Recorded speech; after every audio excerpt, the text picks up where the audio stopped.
Namaskar and pranam to all of you. Again, I am coming back to my channel Lasit Government Rule Guru. Let's compete. Today, I will discuss Central Government Health Scheme (CGHS). It is first marathon MCQ. It is marathon MCQ 1, and in this part, I will discuss 30 questions, and it is updated one. So, my friends, you get some good quality questions. Those type of questions basically are coming in the examination. So definitely the session would be interesting one. Till end, try to listen the video so that you can get complete information. So my friends, please subscribe my channel Lasit Government Rule Guru. Let's compete. Please subscribe, like and share my channel so that you can get notification for my upcoming videos. Also, you can join my WhatsApp number. It is 8327782034. If any query is there, if any doubt is there, you contact with me and clear your doubt. So now I am going to discuss central government health scheme. It is first marathon MCQ. I will discuss 30 questions. You see question number 1. When was the central government health scheme implemented? 4 options are there. First one, it is 15 August 1947. 1st July 1954, 26 January 1950, 2 October 1959. It is option B is correct answer. It is 1st July 1954. Option B is correct one. It's very important one. Question number 2.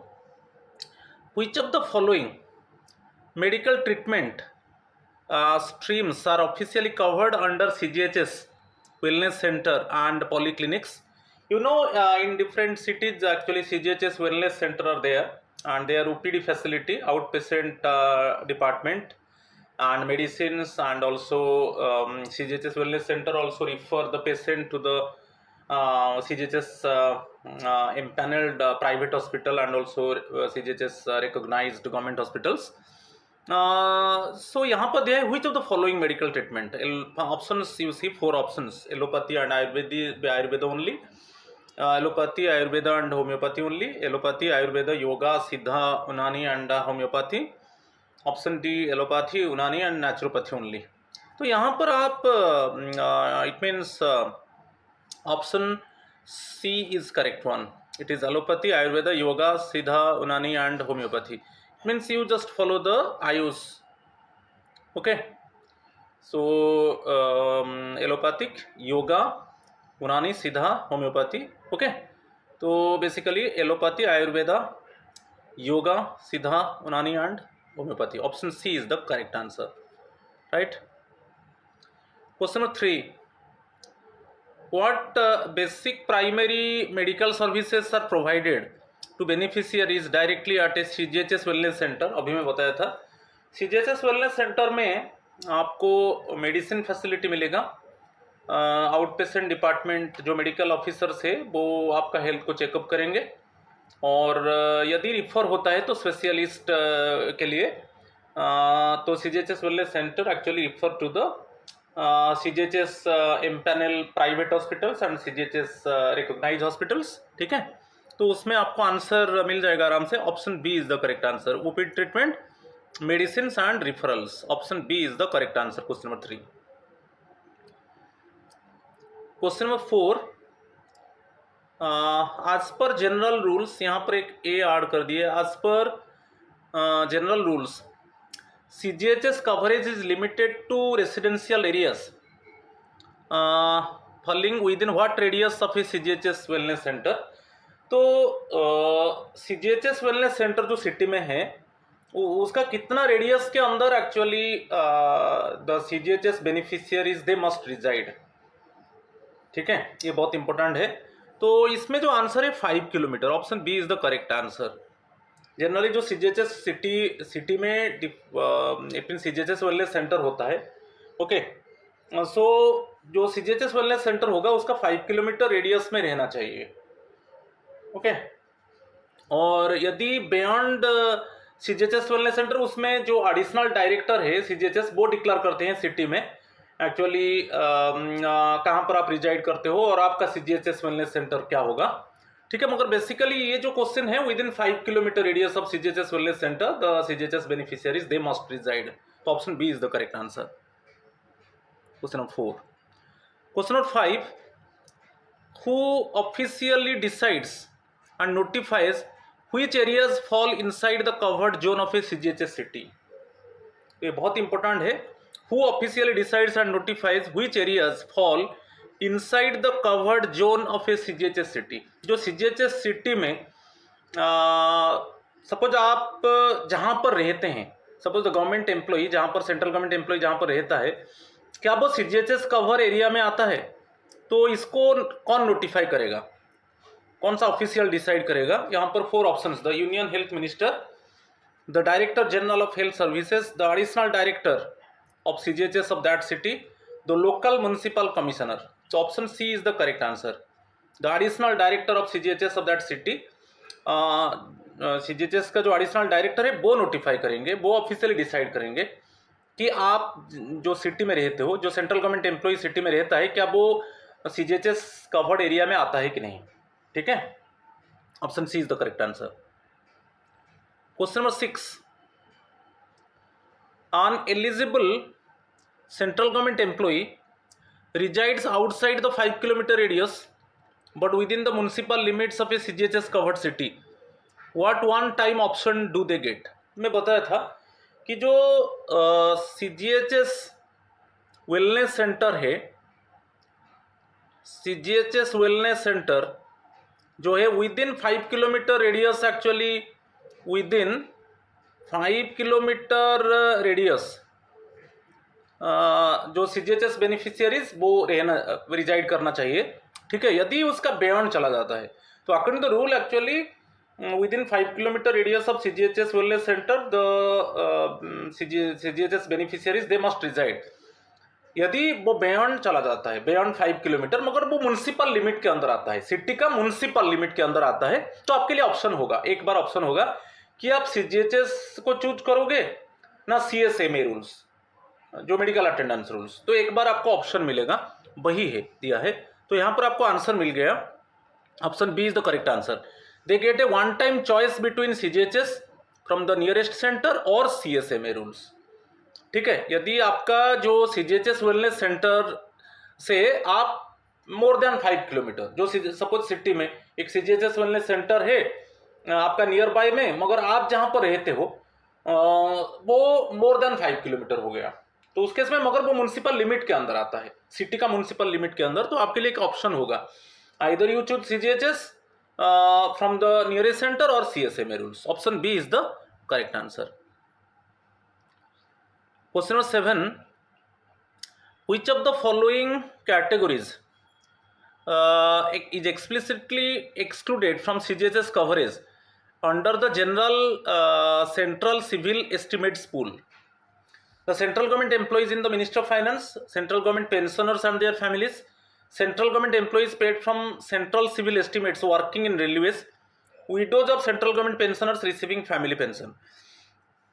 तो यहाँ पर कौन सा category exclude होगा CGHS coverage से? Option C होगा, क्योंकि यहां पर दे दिया central government employees paid from central civil estimates working in railways. Railway case में क्या है, उनका रेलवे हेल्थ सर्विस है, तो वो सेंट्रल गवर्नमेंट हेल्थ सर्विस में नहीं आएंगे, रेलवे हेल्थ सर्विस है, तो उनको एक्सक्लूड किया जाएगा. अदरवाइज जो है other options they must cover under CGHS coverage. ठीक है, आपको क्लैरिफाई कर दिया रीजन. वर्किंग इन रेलवे, ठीक है, सेंट्रल सिविल एस्टिमेट से उनको सैलरी मिल रहा है, मगर वो रेलवे के अंदर काम कर रहे हैं, तो रेलवे सर्विस है, रेलवे हेल्थ सर्विस है. ठीक है, तो option C is the correct answer. Question number 8. Delhi police personnel and their families are eligible for CGHS benefits under which specific condition? आप देखिए, जो दिल्ली पुलिस आता है वो आप याद रखना है, ओनली जो दिल्ली पुलिस है वो डायरेक्टली होम मिनिस्ट्री से आते हैं. ओके, डायरेक्टली वो होम मिनिस्ट्री से आते हैं, ओनली जो दिल्ली का पुलिस पर्सनल्स. ओके, वो दिल्ली गवर्नमेंट से बिलोंग नहीं करते हैं, they belongs to home ministry. Okay, तो वो होम मिनिस्ट्री से आते हैं, मीन्स वो उनको CGHS फैसिलिटी मिलेगा ओनली दिल्ली में. ठीक है, ओनली दिल्ली में उनको CGHS फैसिलिटी मिलेगा. आपको मैं क्लैरिफाई कर दिया. तो options, they are eligible anywhere in India, only if they are based और posted in Delhi, only after retirement, only if they do not claim any other allowance, तो option B is the correct answer, क्योंकि जो Delhi police personal है वो report करेंगे home ministry को, ठीक है। तो बेसिकली वो डायरेक्टली सेंट्रल गवर्नमेंट से आते हैं, मगर वो उनका पोस्टिंग दिल्ली में ही होना चाहिए, ठीक है। तो सीजीएचएस फैसिलिटी उनको मिलेगा। Option B is the correct answer. Question number 9, pensioners from which of the following organizations are generally excluded from standard central government pensioner CGHS facility? जो standard central government pensioner CGHS eligibility है, कौन सा pensioner को exclude किया जाएगा?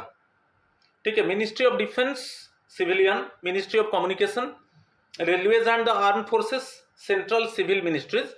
इसमें देखिए railways and arm forces, इनका जो पेंशनर्स है वो सीजीएचएस एलिजिबिलिटी में नहीं आएंगे, क्योंकि मैं बार बार बताया था रेलवे का जो है रेलवे हेल्थ सर्विस अलग है और आर्म फोर्सेस का भी हेल्थ सर्विस अलग है, तो वो सीजीएचएस में नहीं आएंगे। तो उनका जो पेंशनर्स है वो सीजीएचएस जो पेंशन जो standard central government pensioner CGHS eligibility में नहीं आएंगे, ठीक है। Option C is the correct answer. Question number 10, what is the rule for families of Indian administrative service officers assigned to the northeastern or Jammu and Kashmir cadres to continue living in Delhi or New Delhi government housing and retain CGHS benefits after the officer is transferred back? तो जो IAS officers है, basically जो IAS officers में इसमें थोड़ा mention, IAS officers उनका actually cadre है north east cadre है कि जम्मू एंड कश्मीर कैडर है, मगर वो टेम्पररी पीरियड के लिए सपोज वो जाकर दिल्ली में काम कर रहे थे टेम्पररी पीरियड के लिए। एक्चुअली वो उनका कैडर है नॉर्थ ईस्ट कि जम्मू एंड कश्मीर का, मगर वो टेम्पररली दिल्ली में काम कर रहे थे, मगर अभी वो फिर उन नॉर्थ ईस्ट आ गए कि जम्मू एंड कश्मीर चले गए। उनका जो टेम्पररी पीरियड था, जो डेपुटेशन पीरियड खत्म हो गया, तो फिर उनका जो पेरेंटल कैडर है वो चले जाएंगे।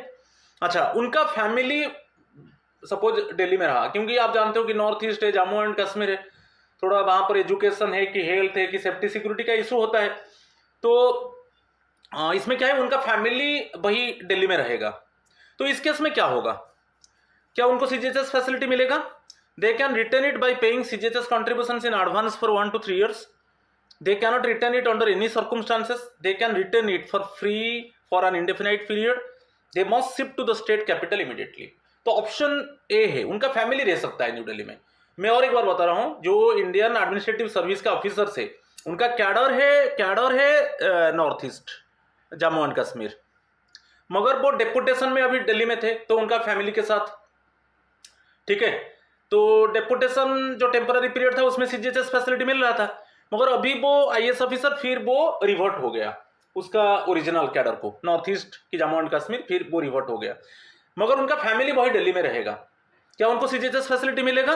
सीजीएचएस फैसिलिटी मिलेगा, मगर इन एडवांस वो जो सीजीएचएस कंट्रीब्यूशन 1 to 3 years वो पे करेंगे।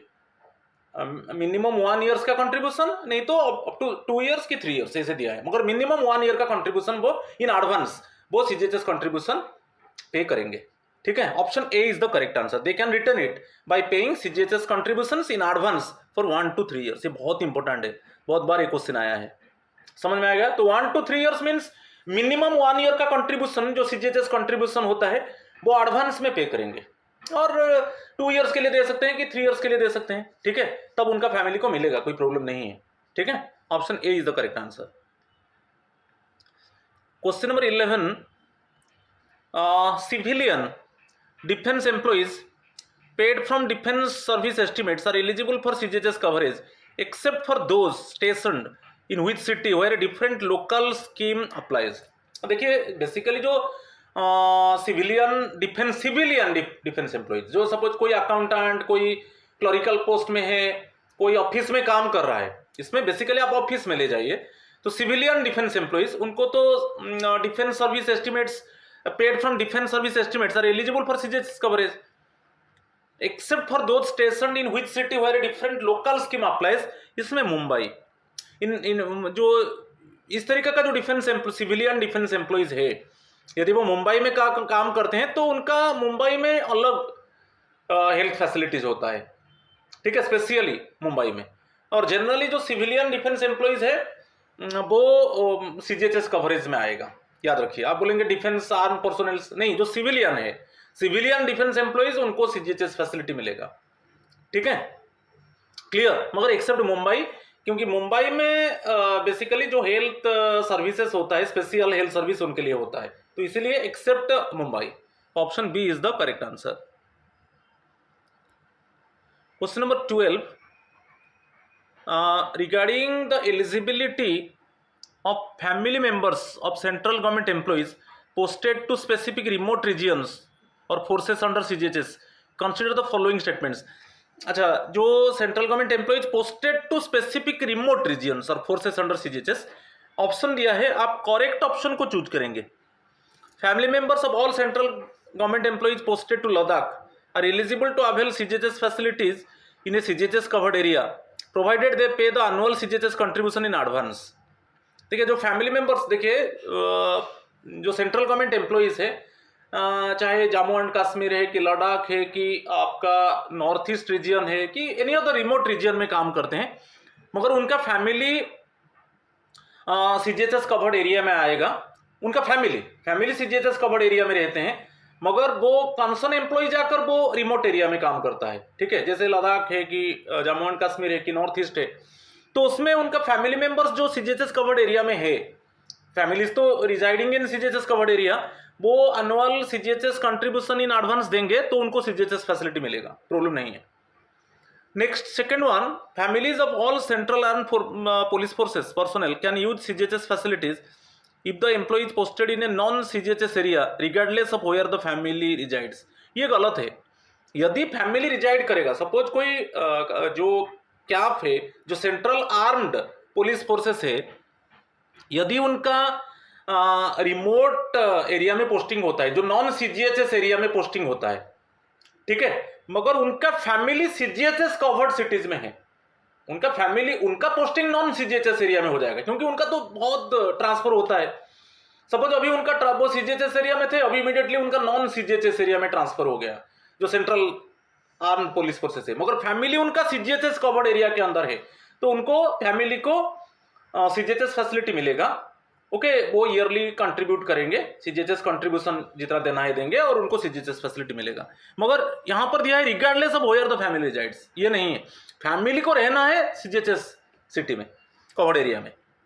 Family members of central armed police forces personnel posted in left wing extremist areas can reside in CGHS covered area and avail benefits by paying the annual contribution in advance. ये ठीक है, तो 1 और 3 correct है, तो option B is the correct answer. याद रखिए, जो सेंट्रल आर्म्ड पुलिस फोर्सेस है वो सीजीएचएस कवर्ड एरिया में थे, मगर अभी इमीडिएटली उनको नॉन सीजीएचएस एरिया में ट्रांसफर कर दिया गया, क्यों, उनका तो ट्रांसफर होता है, ठीक है, मगर उनका फैमिली वही सीजीएचएस कवर्ड एरिया में रहेगा, तो उनको ईयरली कंट्रीब्यूशन देना है, सीजीएचएस कंट्रीब्यूशन, और फैमिली को मिलेगा सीजीएचएस बेनिफिट, कोई प्रॉब्लम नहीं है। ठीक है, यहां पर ऑप्शन 1 और 3 करेक्ट वन।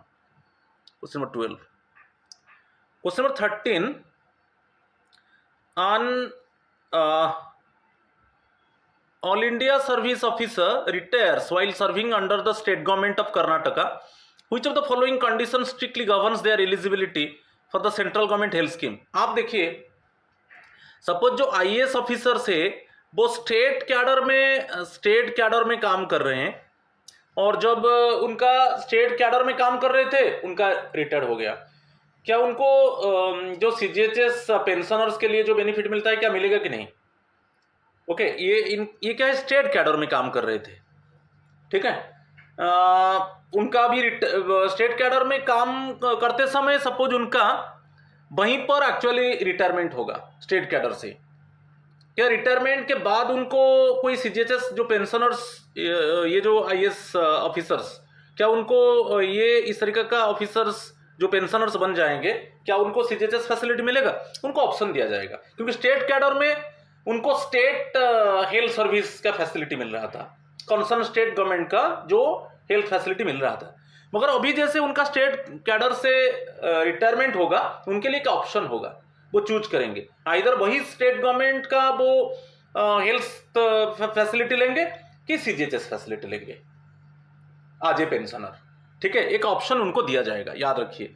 तो इसमें जैसे कर्नाटक जो ऑल इंडिया सर्विस ऑफिसर वो रिटायर्ड कर रहा है कर्नाटका से, किंतु मगर जब सर्विंग कर रहा था उस समय जो कर्नाटक गवर्नमेंट का जो हेल्थ सर्विस फैसिलिटी था मिल रहा था, अभी उसका रिटायर्ड हो गया, मीन्स ऑप्शन दिया जाएगा। क्या वो वही कर्नाटक गवर्नमेंट का जो पेंशनर्स के लिए, स्टेट गवर्नमेंट जो ऑफिसर्स पेंशनर्स के लिए जो हेल्थ फैसिलिटी है वो अवेल करेंगे ना, सीजीएचएस अवेल करेंगे। तो यहाँ पर आप देखिए option C is the correct answer. They can join CGHS provided they choose to opt it. उनको एक के लिए का ऑप्शन दिया जाएगा कि आपका स्टेट कैडर से अभी रिटायर्ड हो रहा है, आप स्टेट कैडर में आपको वही कंसर्न स्टेट गवर्नमेंट का हेल्थ फैसिलिटी मिल रहा था, तो अभी आप का रिटायरमेंट है, तो आप कौन सा ऑप्शन लेंगे? वही स्टेट गवर्नमेंट का जो पेंशनर्स के लिए जो हेल्थ फैसिलिटी का बेनिफिट उसको लेंगे ना, सीजीएचएस बेनिफिट लेंगे। एक ऑप्शन दिया जाएगा, option C is the correct answer. Question number 14, consider the following categories of retired personnel. Okay, which of the above mentioned retired personnel can avail CGHS facilities subject to specific territorial or conditional restrictions? अच्छा, उसको देखेंगे। Retired employees of air India post government disinvestment, इनको मिलेगा, क्योंकि अभी air India disinvestment हो गया ना। Disinvestment means what? It means government selling the shares of Air India to the private parties, है कि नहीं? वही है डिसइन्वेस्टमेंट। जब गवर्नमेंट क्या किया, एयर इंडिया का पहले वो गवर्नमेंट ओनर था, तो गवर्नमेंट अभी क्या किया, सेंट्रल गवर्नमेंट ने एयर इंडिया का जो शेयर्स है वो प्राइवेट पार्टीज को बेच दिया, तो अभी प्राइवेट पार्टी ओनर हो गया। क्या जो उसमें जो रिटायर्ड है, जो रिटायर्ड एम्प्लॉइज है एयर इंडिया का, क्या उनको सीजीएचएस बेनिफिट मिलेगा कि नहीं? बेनिफिट मिलेगा। डिसइन्वेस्टमेंट हो गया, अभी प्राइवेट पार्टी को चला गया एयर इंडिया, मगर स्टिल जो रिटायर्ड एम्प्लॉइज है उनको सीजीएचएस फैसिलिटी मिलेगा। Retired employees of the national seeds corporation residing इन चेन्नई, ये नहीं है, ओनली नेशनल सीड्स कॉर्पोरेशन जो दिल्ली में काम कर रहे हैं उन्हीं को मिलेगा। मेरा वीडियो, प्रीवियस वीडियो देखिए। नेशनल सीड्स कॉर्पोरेशन का जो एम्प्लॉइज है ओनली जो दिल्ली में है, ओनली दिल्ली, उनको ही सीजीएचएस फैसिलिटी मिलेगा, अदर सिटी में नहीं मिलेगा। अच्छा, next one, retired employees of the Indian red cross society residing in New Delhi. Indian red cross society residing in New Delhi मिलेगा, क्योंकि Indian red only in Delhi, only in Indian red cross society में जो employees है only Delhi में मिलेगा। Retired employees of the Indian red cross society residing in New Delhi, only new Delhi. तो इसमें 1 और 3 करेक्ट वन। मेरा प्रीवियस वीडियो देखिए, इसमें क्लियरली मेंशन है। तो याद रखिए, जो national seeds corporation employees they are residing in New Delhi, retired employees residing in New Delhi. Similarly Indian red cross society employees already retired and residing in New Delhi, तो उनको स्पेशली दिल्ली में रहते हैं तो सीजीएचएस फैसिलिटी मिलेगा, ठीक है। और एयर इंडिया अभी डिसइन्वेस्टमेंट हो गया, प्राइवेट पार्टी को चला गया, मगर फिर भी उनका जो रिटायर्ड एम्प्लॉइज है उनको सीजीएचएस फैसिलिटी मिलेगा। तो option A is the correct answer, ठीक है। Question number 15, which of the following statements is incorrect regarding CGHS eligibility of judicial and legislative personnel? Current members of parliament and their families are eligible for CGHS, ठीक है। Former members of parliament and their families are eligible for CGHS, correct है। Former judges of the High Court of Delhi are eligible for High Court of Delhi, only Delhi, जो judges actually former judges of the High Court of only Delhi, not other cities, eligible for CGHS, ठीक है। If a former member of parliament passes away, former member of the parliament passes away, their family members lose CGHS. No, family member को भी CGHS facility मिलेगा, ये गलत है। याद रखिए, जो current member of the parliament की old member of the parliament, उनको सीजीएचएस फैसिलिटी उनका फैमिली को मिलेगा। और जो जजेस है, करेंट जजेस और फॉर्मर जजेस, अब ओनली दिल्ली गवर्नमेंट मिलेगा सीजीएचएस फैसिलिटी, ठीक है। और बाकी यहां पर जो है, suppose former member of the parliament passes away, क्या उनका फैमिली मेंबर्स को सीजीएचएस फैसिलिटी नहीं मिलेगा? मिलेगा, मगर यहां पर दिया if a former member of the parliament passes away their family members lose CGHS eligibility, नहीं, सीजीएचएस एलिजिबिलिटी मिलेगा, ठीक है। तो उसमें जो डी ऑप्शन है वो गलत है, ठीक है। और जज रिलेटेड में जो चाहे फॉर्मर जजेस of high court of Delhi और करंट जजेस of high court of Delhi, उनको और उनका फैमिली मेंबर्स को सीजीएचएस फैसिलिटी मिलेगा only Delhi, not in other cities. Okay, or current members of the parliament or old members of the parliament and their families, okay, they get CGHS facilities. अच्छा, old member of the parliament passes away, whether they are family members getting CGHS benefit or not, हाँ उनको मिलेगा, कोई problem नहीं है. ठीक है, तो ऑप्शन D is the correct answer, यहाँ पर इनकरेक्ट है. Question number 15. Question number 16. Pensioners of union territories are permitted to join the central government health scheme like central government pensioners except those belong to which of the following UTs. देखिए UTs में जो union territories में जो pensioners है उनको basically CGHS facility मिलता है, मगर इसमें कौन सा यूटीज है, यूनियन टेरिटोरीज है, उनका पेंशनर को सीजीएचएस फैसिलिटी नहीं मिलेगा. इसमें दिल्ली एंड चंडीगढ़ उनका स्पेशल हेल्थ स्कीम है. आप जानते हो दिल्ली जो दिल्ली एडमिनिस्ट्रेशन है उनका जो हेल्थ सर्विस वो अलग है, आप समझ रहे हो कि नहीं. तो सिमिलरली चंडीगढ़, ये जो यूनियन टेरिटोरीज में जो पेंशनर्स है उनको सीजीएचएस फैसिलिटी नहीं मिलेगा. उनको अदर जो दिल्ली और चंडीगढ़ में जो स्पेशल जो हेल्थ फैसिलिटीज मिलता है वही हेल्थ फैसिलिटीज मिलेगा. ठीक है, मगर अदर यूनियन टेरिटोरीज में जो पेंशनर्स है उनको सीजीएचएस फैसिलिटी मिलेगा except Delhi and Chandigarh. Delhi administration का जो हेल्थ स्कीम वो अलग है. ठीक है, और इसमें याद रखिए these union territories pensioners actually they get actually health facilities, actually special health facilities in Delhi and Chandigarh, उनके लिए अलग है, तो सीजीएचएस में वो नहीं आएंगे. Option B is the correct answer. Question number 17. With reference to defensive and industrial establishments, which of the following civilian employees are eligible to use CGHS medical facility? Civilian employees, work charged and industrial staff employed in central government ministries or departments from their joining date, ये correct है. Defence industrial employees of the naval dockyard Mumbai, ये भी है, CGHS facility मिलेगा. Employees working at the ordnance factory board headquarters in Calcutta, इनको मिलेगा. Retired employees of ordnance factories, इनको भी मिलेगा. ये सबको एक्चुअली सीजीएचएस मेडिकल फैसिलिटीज मिलेगा. तो ऑप्शन D is the correct answer. Option D is the correct answer. ठीक है. Question number 18. A retired government employee who had fully commuted their pension from a public sector undertaking has now had 1/3 of it is restored after 15 years. Based on the provided guidelines, is this individual eligible for CGHS facilities? अच्छा, आप देखिए एक retired government employee who had fully commuted their pension from, अच्छा उसको temporary period के लिए PSU को चला गया था और वहीं से रिटायर्ड हो गया. और PSU में रूल है कि वो पूरा पेंशन को कम्यूट कर सकता है, मगर यदि वो डायरेक्ट सेंट्रल गवर्नमेंट में होता, इसमें यदि सीजी में होता 40% पेंशन कम्यूट होगा, 40% पेंशन कम्यूट होगा. मगर मैं क्या बोला, वो पब्लिक सेक्टर अंडरटेकिंग को चला गया था टेम्पोररी पीरियड के लिए और वहीं पर उसका रिटायर्ड हो गया मीन्स वो 100% पेंशन को कंट्रीब्यूट कर सकता है. और 100% जब पेंशन को कंट्रीब्यूट कर दिया तो उसको सीजीएचएस बेनिफिट नहीं मिलेगा, आज है सीजीएचएस पेंशनर.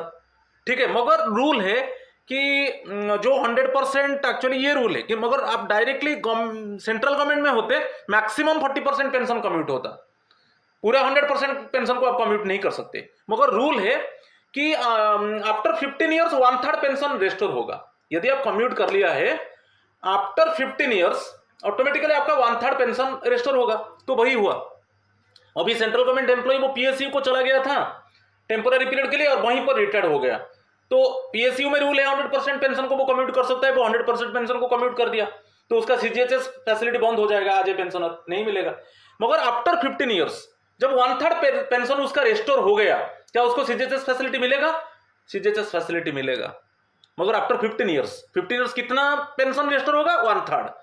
तो वही है, यहां पर देखिए option B is the correct answer. As PSU employees with 1/3 restored pension after 15 years are explicitly eligible. Okay, मगर अभी 100% पेंशन वो कम्यूट कर दिया मीन्स उसका सीजीएचएस कार्ड सीध हो जाएगा. फिर 15 इयर्स के बाद जब 1/3 पेंशन रेस्टोर होगा तब वो सीजीएचएस के लिए एलिजिबल हो जाएगा. मगर ये संभव कब है? जब वो पीएसयू को चला गया था टेम्पररी पीरियड के लिए और वहीं पर उसका रिटायर हो गया, तो तब उसका ऑप्शन मिला कि 100% पेंशन को वो कम्यूट कर सकता है, और वो कम्यूट कर दिया। मगर डायरेक्टली सेंट्रल गवर्नमेंट डिपार्टमेंट में होता, मैक्सिमम 40% पेंशन आप कम्यूट कर सकते हो, है कि नहीं? तो ये हो सकता है, option B is the correct answer. एक अच्छा क्वेश्चन था। Question 19, which of the following statements accurately describes the CGHS access provided to accredited journalist का बात आएगा। तो जर्नलिस्ट का बात जब आएगा तो मैं बताया था, प्रेस काउंसिल ऑफ इंडिया उनको एक सर्टिफिकेट एक्चुअली देता है प्रेस काउंसिल ऑफ इंडिया से, और उनको ओनली जो राम मनोहर लोहिया हॉस्पिटल है न्यू दिल्ली में, उनको आउट पेशेंट जो सीजीएचएस फैसिलिटी थोड़ा रेस्ट्रिक्टेड होता है, तो वो प्रेस एसोसिएशन न्यू दिल्ली का मेंबरशिप है। देखिए यहां पर जो है जर्नलिस्ट के लिए ऑप्शन बी करेक्ट है। ओनली दिल्ली के बारे में आप सोचिए, they get restricted access applicable for outpatient services, only OPD facility and at RML hospital, Ram Manohar Lohia hospital, backed by क्या है, कंडीशन क्या है ना, प्रेस काउंसिल ऑफ इंडिया का सर्टिफिकेट उनके पास है और वो प्रेस एसोसिएशन न्यू दिल्ली का मेंबर भी है। ये कंडीशन है, प्रेस काउंसिल ऑफ इंडिया उनको सर्टिफाई किया है और बाकी वो मेंबर जो प्रेस एसोसिएशन है न्यू दिल्ली का मेंबर है, तब उनको क्या है जो सीजीएचएस फैसिलिटी मिलेगा, लिमिटेड मिलेगा, ओनली दिल्ली में ओनली ओपीडी फैसिलिटी मिलेगा, और ओपीडी फैसिलिटी कहां पर, आरएमएल हॉस्पिटल जो राम मनोहर लोहिया हॉस्पिटल है वहां पर मिलेगा, तो ये रेस्ट्रिक्टेड है ओनली दिल्ली में, तो option B is the correct answer. ठीक है। क्वेश्चन नंबर 20, यहां पर एक ऑप्शन दिया है, match the following organisations with their CGHS eligibility parameters. अच्छा देखिए, केंद्रीय विद्यालय संगठन eligible only with in Delhi NCR limits, serving and retired employees eligible without regional restriction, ये होगा। ओके, 1 का क्यू होगा, सर्विंग एंड रिटायर्ड एम्प्लॉइज दोनों को केंद्रीय विद्यालय संगठन उनको सीजीएचएस फैसिलिटी मिलता है, एलिजिबल विदाउट रीजनल रिस्ट्रिक्शन। अच्छा, Indian council for cultural relation, ये जो Indian council for cultural relation जो रिटायर्ड एम्प्लॉइज हैं उनको ओनली दिल्ली में रिजाइड करेंगे, दिल्ली और एनसीआर। ओके, ये होगा ओनली, जैसे Indian council for cultural relation याद रखिए, retired employees residing in Delhi only, not in other cities, तब वो सीजीएचएस के लिए एलिजिबल है। Third one, joint consultative machinery, जो बेसिकली मीडिएटर रोल प्ले करते हैं, जो भी एम्प्लॉइज का जो एसोसिएशन का सपोज प्रॉब्लम है वो गवर्नमेंट के सामने वो रेज करते हैं, तो उनका जो स्टाफ रिप्रेजेंटेटिव है वो एलिजिबल है सीजीएचएस के लिए। वो डायरेक्टली सेंट्रल गवर्नमेंट एम्प्लॉइज में नहीं आते हैं, मगर they play very crucial role. Okay, जो सेंट्रल गवर्नमेंट डिपार्टमेंट्स का जो एसोसिएशन है उनका जो ग्रीवेंस है, so they can take the grievance and it means put it in front of the central government. तो उनका जो रिप्रेजेंटेटिव्स है वो डायरेक्टली सेंट्रल गवर्नमेंट एम्प्लॉइज नहीं है, मगर उनको जो जेसीएम का जो रिप्रेजेंटेटिव्स है उनको सीजीएचएस फैसिलिटी मिलता है। तो यहां पर ऑप्शन में दे दिया पीक्यूआर, जो PQR है वही ऑप्शन है। 1 है Q, 1 है Q, ठीक है, 2 है P और 3 है R। देख लीजिए option QPR, 1Q, 2P, 2P, 3R, तो ऑप्शन D is the correct answer. ठीक है, 1Q, 2P, 3R। ओके, और आरो मार्क भी दे दिया। Question number 21, regarding the Indian Audit and Accounts Department and the CAG, Comptroller and Auditor General, who among the following are eligible for CGHS benefits? Regarding the Indian Audit and Accounts Department and the CAG, Comptroller and Auditor General, who among the following: current railway audit staff, retired railway audit staff, retired divisional accountants officers from the offices of the Comptroller and Auditor General of India, retired divisional accountants whose salary and pension are fully paid by the state governments. Select the correct answer using the codes given below. तो यहाँ पर जो है regarding the Indian audit and accounts department and the CAG, who among the following are eligible for CGHS, ये चारों CGHS benefit मिलेगा। Option D is the correct answer. Current railway audit staff, retired railway audit staff, retired divisional accountants officer from the offices of the Comptroller and Auditor General of India, retired divisional accountants with salary and pension we are fully paid by state government, ये सबको CGHS facility मिलेगा। Option D is the correct answer. 22 what is the maximum monthly income threshold excluding spouse from all sources including pension for a family member to be considered a dependent under CGHS? जो dependent family members है उनका income कितना होना चाहिए? उनका income option B है 9,000 plus उसके ऊपर चाहे डियरनेस रिलीफ हो कि डियरनेस अलाउंस हो, जो भी है, ठीक है, ये उससे ज्यादा नहीं होगा। ओके, अप टू याद रखिए जो डिपेंडेंट फैमिली मेंबर्स है कोई भी सोर्सेस में जो इनकम है वो उनका इतना होना चाहिए 9,000 प्लस उसके ऊपर डियरनेस रिलीफ की डियरनेस अलाउंस, इससे ज्यादा नहीं होगा। ठीक है, जो डिपेंडेंट, मगर स्पाउस का ये नहीं होता है, ये कंडीशन स्पाउस के लिए नहीं रहेगा। तो यहां पर option B is the correct answer. Question number 23, which family member is always considered a dependent under CGHS guidelines regardless of their total independent monthly income? मैं बताया था जब हम डिपेंडेंट फैमिली मेंबर का बात आता है हम उनका सोर्सेस ऑफ इनकम को देखेंगे। Sources of income 9,000 up to, माने मैक्सिमम 9,000 प्लस उसके ऊपर डियरनेस रिलेटिव, उससे ज्यादा नहीं होगा, मगर एक्सेप्ट स्पाउस। स्पाउस केस में हम नहीं लेते हैं कि उनका क्या इनकम है। ओके, एक्सेप्ट स्पाउस, अदर जो मेंबर्स है कब हम उनको बोलेंगे कि वो डिपेंड करते हैं गवर्नमेंट कंसर्न गवर्नमेंट एम्प्लॉय के ऊपर, जब उनका सोर्सेस ऑफ इनकम मैं अभी बताया था अप टू ₹9,000 प्लस उसके ऊपर डियरनेस रिलीफ, उससे ज्यादा नहीं होगा। तो स्पाउस केस में लागू नहीं होगा। Option D is the correct answer. Question number 24, until what point can a son without any disability, disability नहीं है son, remain a dependent under a government employee CGHS card? अच्छा, son का बात आएगा, son का बात जब आएगा एज हम लेंगे 25 ईयर्स ऑफ एज, उसके पहले उसका मैरिज हो जाता है कि जॉब मिल जाता है। दो चीज है, एक है मैरिज और जॉब, और एज जो होगा 25 years, up to 25 years up to. तो उसके पहले जो भी सपोज मैरिज की जॉब उसके पहले हो जाता है, जो व्हिच कम्स फास्ट, तब वो सीजीएचएस बंद हो जाएगा। ठीक है, मगर अप टू 25 ईयर्स, जब 25 ईयर्स क्रॉस हो जाएगा ऑटोमेटिकली सीजीएचएस बंद हो जाएगा। मगर उसके पहले सपोज उसका मैरिज हो जाता है कि जॉब हो जाता है, तब सीजीएचएस बंद हो जाएगा। तो सीजीएचएस जो बेनिफिट से बंद हो जाएगा। इसमें ऑप्शन है until he finishes postgraduate higher education, until he gets permanent job or reaches age 30, until he reaches 25 years of age, or until marriage, whichever comes first, until he reaches 25 years of age regardless of marital status। Option C होगा। तो 3 options है इसमें। इसको मैं बता देता हूं कि until, इसमें देखिए age until 25 years without disability until 25 years. और डिसेबल सन है तो परमानेंट होगा, ओके, पूरा लाइफ लॉन्ग होगा। मगर अदर जो है until 25 ईयर्स नहीं तो, और इसमें और ये आएगा मैरिज और job, okay, which comes fast, okay, before, which comes fast before 25 years.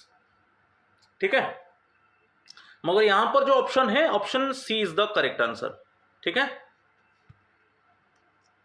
Question number 25, under what condition can an unmarried son with a permanent disability continue to receive CGHS benefits after crossing the normal age limit? Normal age limit तो 25 years था।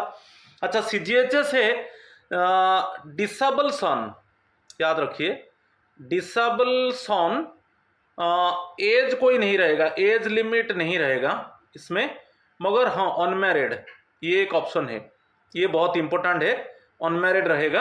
और जो disability होगा, disability 40% होगा तो life long मिलेगा। इसमें condition age limit नहीं रहेगा, वो अनमैरिड और उसका जो डिसेबिलिटी मिनिमम 40% होना चाहिए, तो लाइफ लॉन्ग तक सीजीएचएस बेनिफिट मिलेगा। ठीक है, तो option A is the correct answer. If he has 40% और more disability, lives with the card holder and is financially dependent. ठीक है, और इसमें ये ठीक होगा, और इसमें ऐड कर दीजिए जैसे अनमैरिड रहेगा।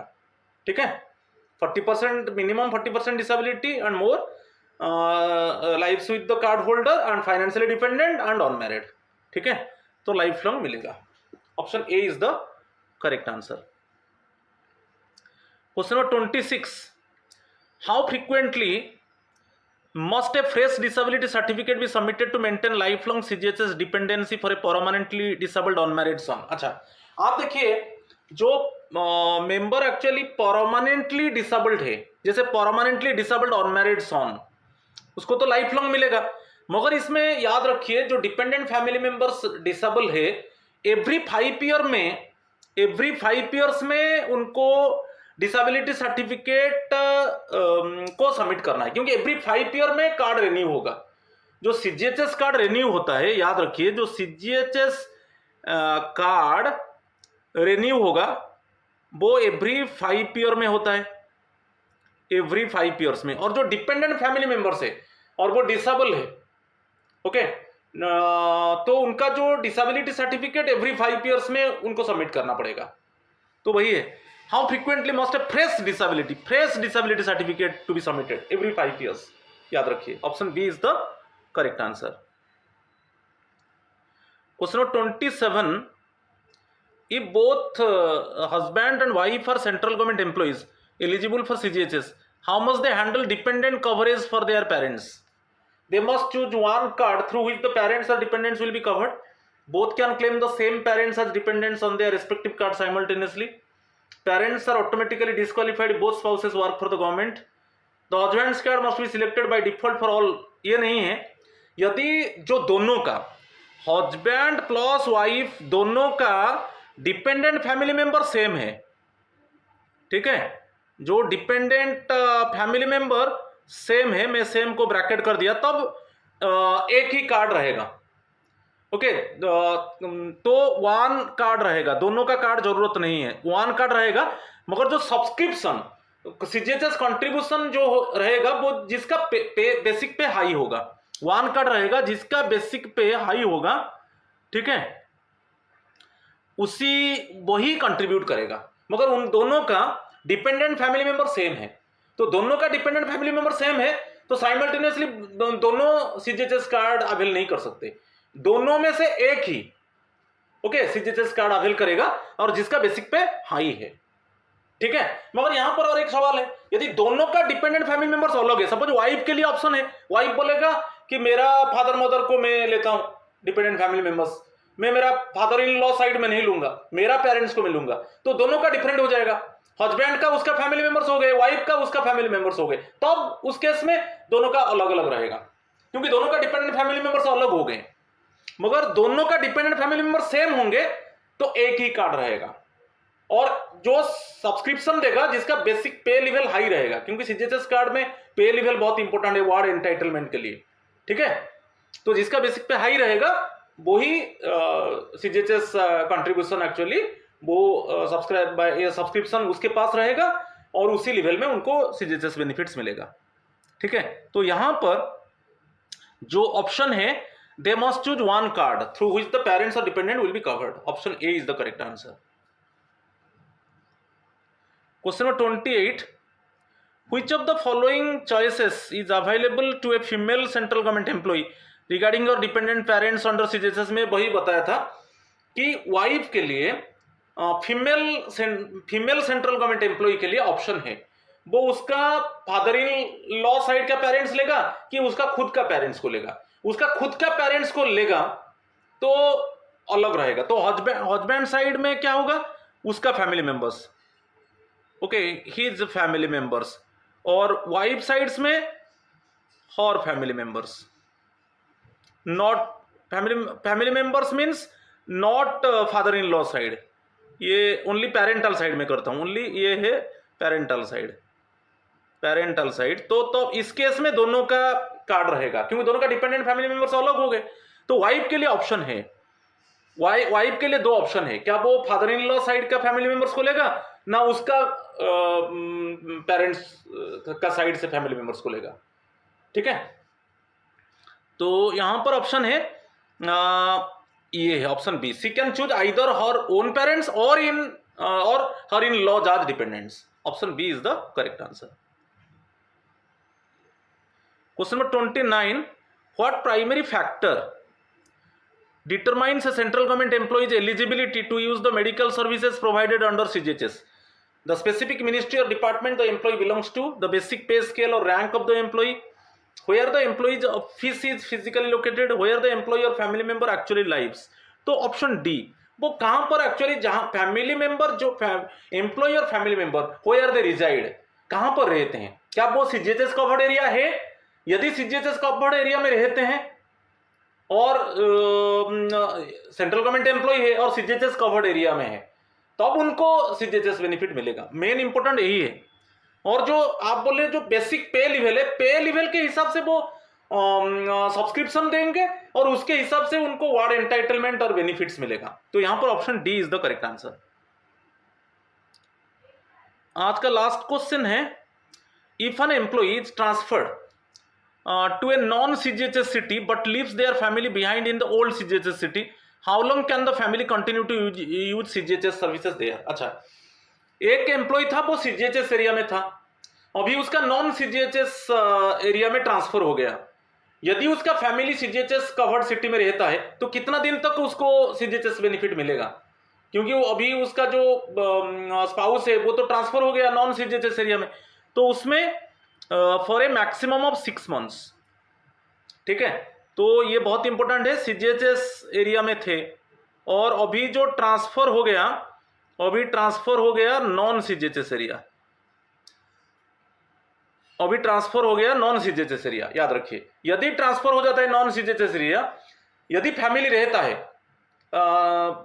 ओल्ड स्टेशन में जो सीजीएचएस कवर्ड सिटी में, तो मैक्सिमम 6 मंथ्स रह सकता है। मैक्सिमम 6 मंथ सीजीएचएस बेनिफिट उसको मिलेगा और वो कंट्रीब्यूट 6 मंथ्स के लिए कंट्रीब्यूट करेगा। उसके बाद सीजीएचएस बंद हो जाएगा, क्योंकि अभी नॉन सीजीएचएस एरिया को ट्रांसफर हो गया।